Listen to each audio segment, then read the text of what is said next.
Pay no attention to the room behind the curtain. Hello. I would say, I'm sorry for being late, but no one else. So, to whom would I be sorry?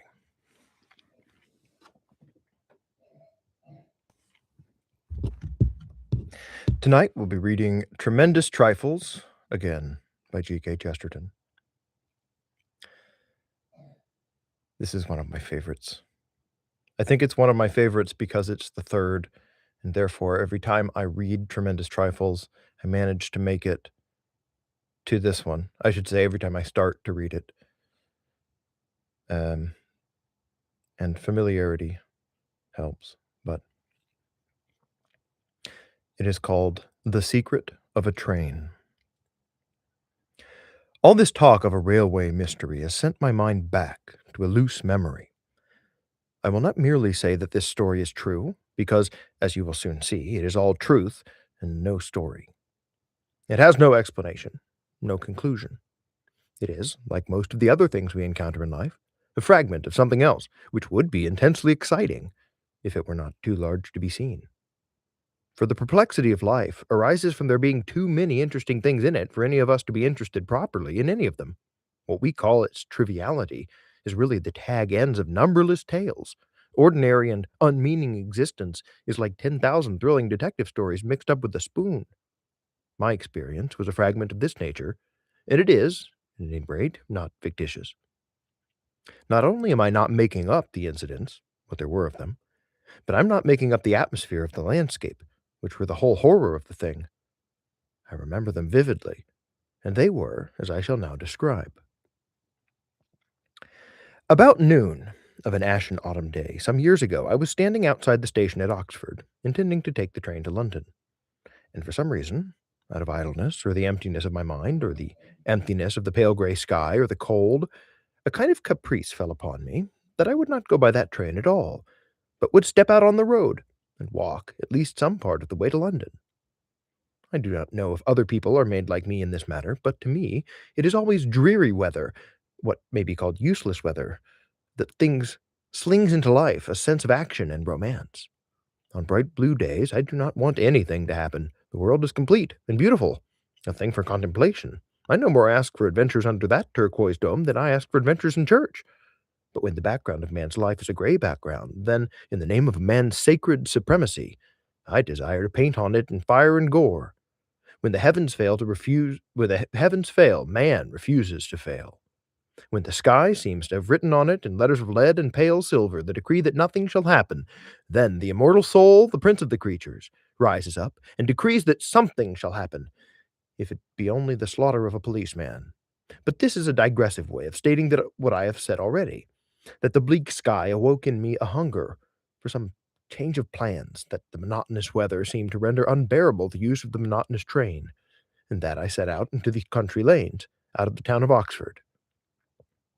It was, perhaps, at that moment that a strange curse came upon me out of the city and the sky, whereby it was decreed that years afterwards I should, in an article in the Daily News, talk about Sir George Trevelyan in connection with Oxford, when I know perfectly well that he went to Cambridge. As I crossed the country, everything was ghostly and colorless. The fields that should have been green were as gray as the skies. The treetops that should have been green were as gray as the clouds and as cloudy. And when I had walked for some hours, the evening was closing in. A sickly sunset clung weakly to the horizon, as if pale with reluctance to leave the world in the dark, and as it faded more and more the skies seemed to come closer and to threaten. The clouds, which had been merely sullen, became swollen, and then they loosed and let down the dark curtains of the rain. The rain was blinding, and seemed to beat like blows from an enemy at close quarters. The sky seemed bending over and bawling in my ears. I walked on many more miles before I met a man, and in that distance my mind had been made up. When I met him, I asked him if anywhere in the neighborhood I could pick up the train for Paddington. He directed me to a small, silent station, I cannot even remember the name of it, which stood well away from the road and looked as lonely as a hut on the Andes. I do not think I have ever seen such a type of time and sadness and skepticism and everything devilish as that station was. It looked as if it had always been raining there ever since the creation of the world. The water streamed from the soaking wood of it as if it were not water at all, but some loathsome liquid corruption of the wood itself, as if the solid station were eternally falling to pieces and pouring away in filth. It took me nearly 10 minutes to find a man in the station. When I did, he was a dull one, and when I asked him if there was a train to Paddington, his answer was sleepy and vague. As far as I understood him, he said that there would be a train in half an hour. I sat down, lit a cigar, and waited, watching the last tail of the tattered sunset and listening to the everlasting rain. It may have been in half an hour, or less, but the train came rather slowly into the station. It was an unnaturally dark train. I could not see a light anywhere in the long black body of it, and I could not see any guard running beside it. I was reduced to walking up to the engine and calling out to the stoker to ask if the train was going to London. "Well, yes, sir," he said, with an unaccountable kind of reluctance. "It is going to London, but—" It was just starting, and I jumped into the first carriage. It was pitch dark. I sat there, smoking and wondering, as we steamed through the continually darkening landscape, lined with desolate poplars, until we slowed down and stopped, irrationally, in the middle of a field. I heard a heavy noise, as of someone clambering off the train, and a dark, ragged head suddenly put itself into my window. "Excuse me, sir," said the stoker, "but I think perhaps you ought to know there's a dead man in this train." Had I been a true artist, a person of exquisite susceptibilities and nothing else, I should have been bound, no doubt, to be finally overwhelmed with this sensational touch, and to have insisted on getting out and walking. As it was, I regret to say, I expressed myself politely but firmly, to the effect that I didn't care particularly if the train took me to Paddington. But when the train had started with its unknown burden, I did do one thing, and do it quite instinctively, without stopping to think, or to think more than a flash. I threw away my cigar. Something that is as old as man, and has to do with all mourning and ceremonial, told me to do it. There was something unnecessarily horrible, it seemed to me, in the idea of there being only two men in that train, and one of them dead, and the other smoking a cigar. And as the red and gold of the butt end of it faded out like a funeral torch trampled out at some symbolic moment of a procession, I realized how immortal ritual is. I realized what is the origin and essence of all ritual, that in the presence of those sacred riddles about which we can say nothing, it is more decent merely to do something. And I realized that ritual will always mean throwing something away, destroying our corn or wine upon the altar of our gods.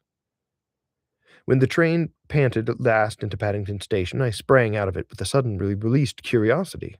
There was a barrier and officials guarding the rear part of the train. No one was allowed to press towards it. They were guarding and hiding something, perhaps death in some too shocking form, perhaps something like the Merstham matter, so mixed up with human mystery and wickedness that the land has to give it a sort of sanctity, perhaps something worse than either. I went out gladly enough into the streets, and saw the lamps shining on the laughing faces. Nor have I ever known, from that day to this, into what strange story I wandered, or what frightful thing was my companion in the dark.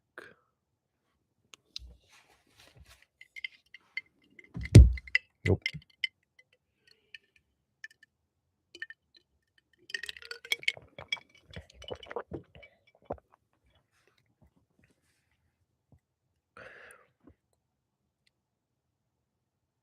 Four.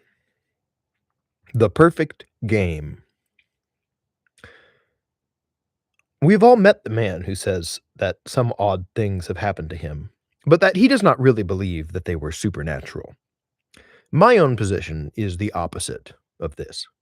I believe in the supernatural as a matter of intellect and reason, not as a matter of personal experience. I do not see ghosts. I only see their inherent probability.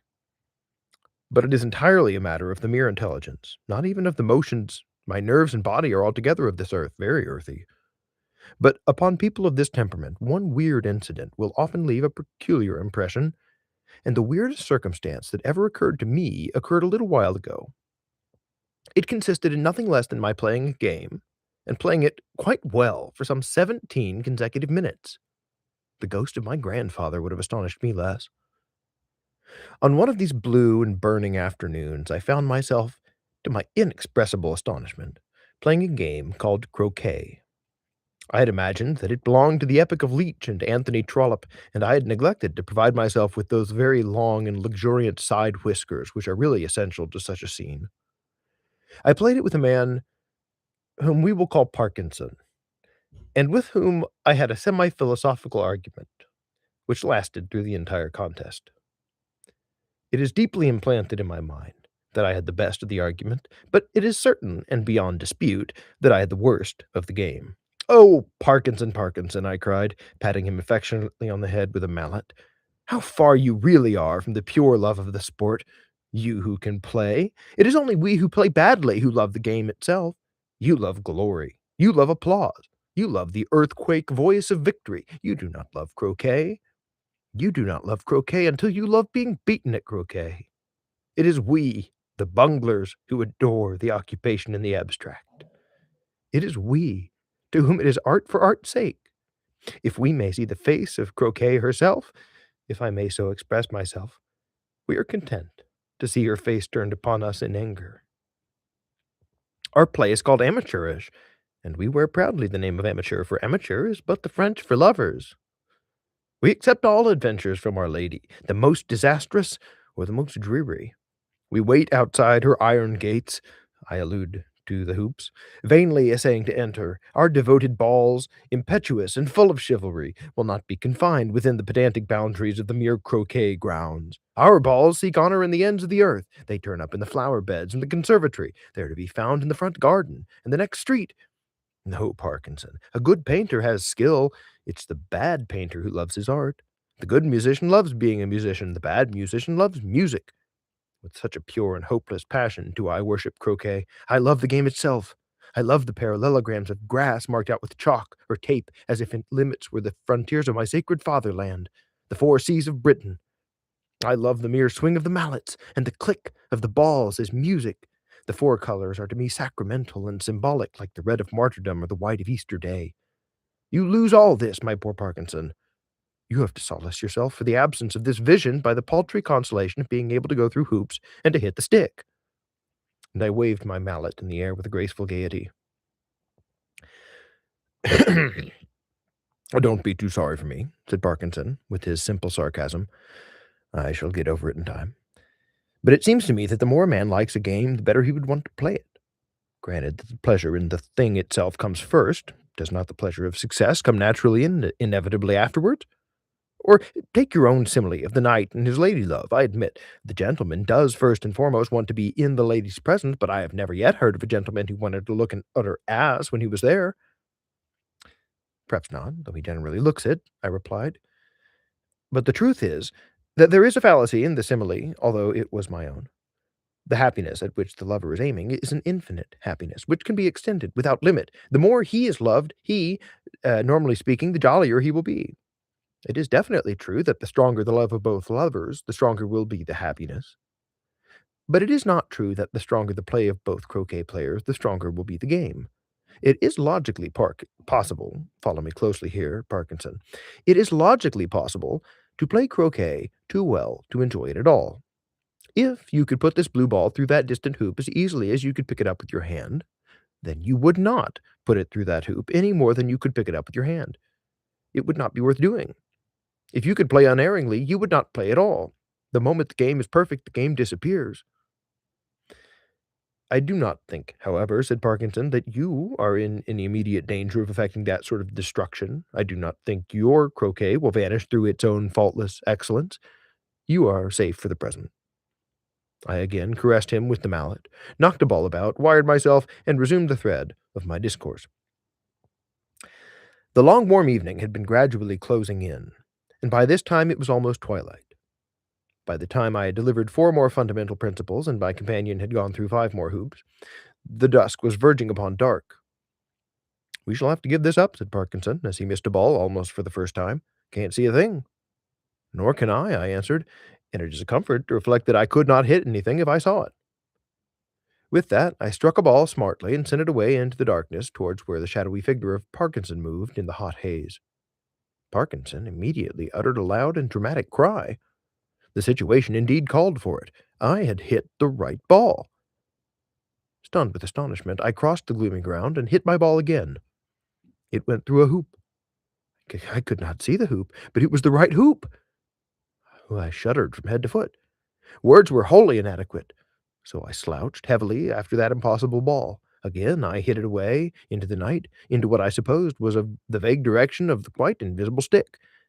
And in the dead silence, I heard the stick rattle as the ball struck it heavily. I threw down my mallet. "I can't stand this," he said. I said, "My ball has gone right 3 times.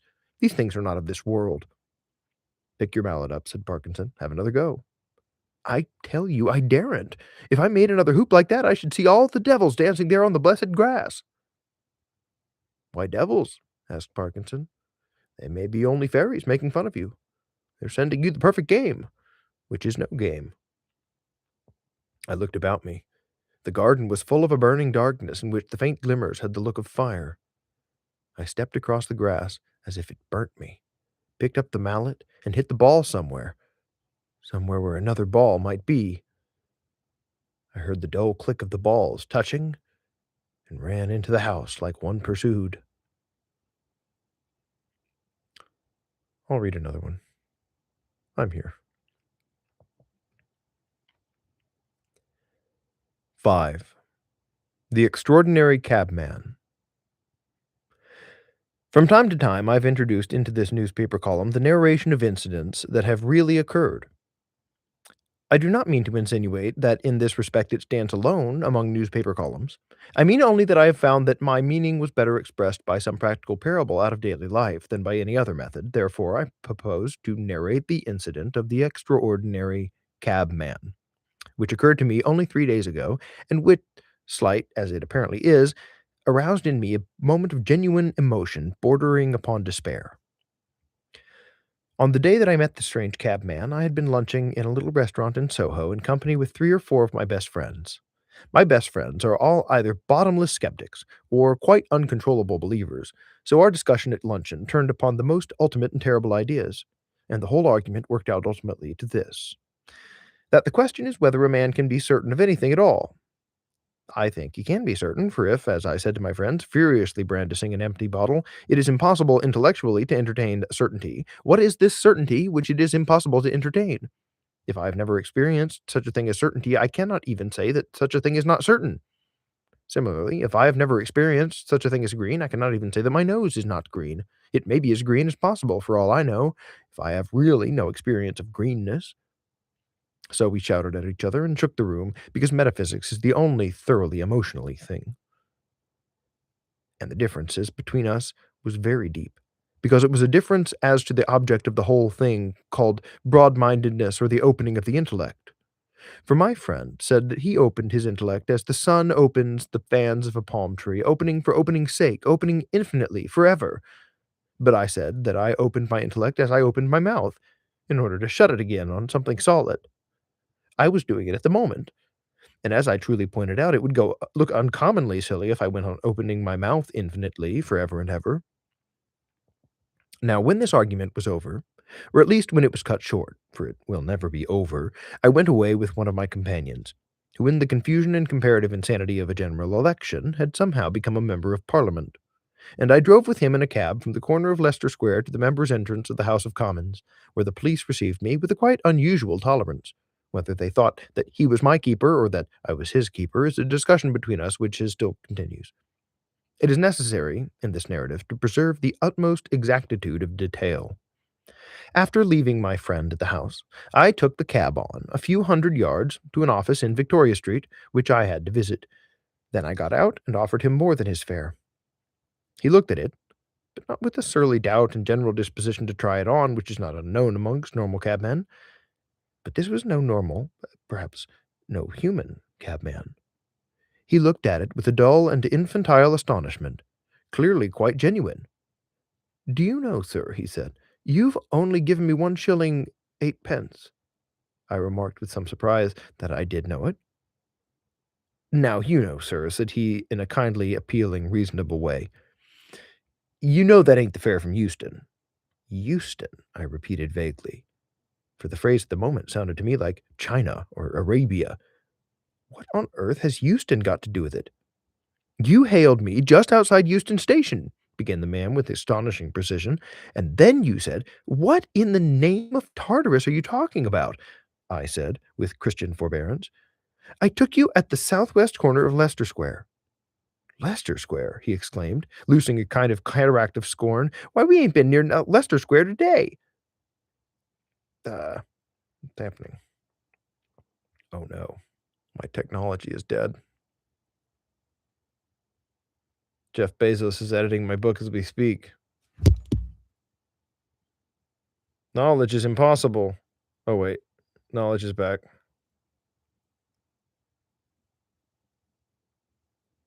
Knowledge is impossible again.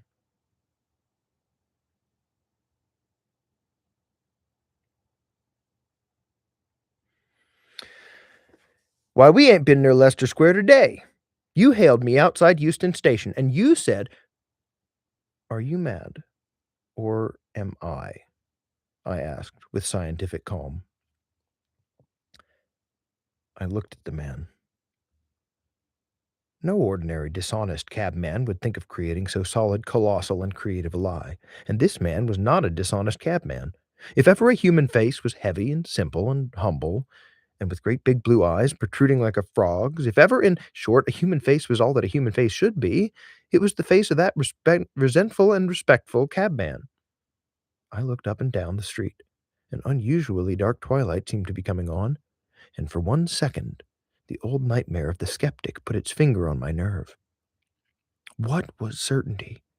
Was anybody certain of anything? Heavens! To think of the dull rut of the skeptics who go on asking whether we possess a future life.